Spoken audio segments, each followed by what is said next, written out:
श्री हरि श्रीमद् भगवद गीता के अध्याय 9 श्लोक 19 से 24 के अर्थ को सुनेंगे। मैं ही सूर्य रूप से तपता हूँ, वर्षा का आकर्षण करता हूँ और उसे बरतता भी हूँ। हे अर्जुन, मैं ही अमृत और मित्य हूँ और सत असत भी मैं ही हूँ। तीनों वेदों में विधान किए हुए सकाम कर्मों को करने वाला, सोम रस को पीने वाले पाप रहित पुरुष मुझको यज्ञों के द्वारा पूजकर स्वर्ग की प्राप्ति चाहते हैं। वे पुरुष अपने पुण्यों के फल रूप स्वर्ग लोक को प्राप्त होकर स्वर्ग में दिव्य देवताओं के भोगों को भोगते हैं। वे उस विशाल स्वर्ग लोक को भोगकर पुण्य क्षीण हो जाने पर मृत्यु लोक को ही प्राप्त होते हैं। इस प्रकार स्वर्ग के साधन रूप तीनों वेदों में कहे हुए सकाम कर्म का आश्रय लेने वाले और भोगों की कामना वाले पुरुष बार बार आवागमन को ही प्राप्त होते हैं, अर्थात पुण्य के प्रभाव से स्वर्ग में जाते हैं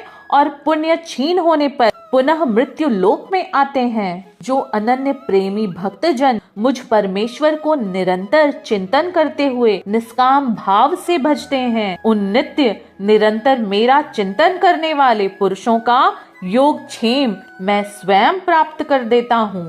हे अर्जुन, यद्यपि श्रद्धा से युक्त जो सकाम भक्त दूसरे देवताओं को पूजते हैं, वे भी मुझको ही पूजते हैं, किंतु उनका वह पूजन अविविधि पूर्वक अर्थात अज्ञान पूर्वक ही है, क्योंकि संपूर्ण यज्ञों का भोक्ता और स्वामी भी मैं ही हूँ। परंतु वे मुझ परमेश्वर को तत्व से नहीं जानते, इसी से गिरते हैं, अर्थात पुनर्जन्म को प्राप्त होते हैं।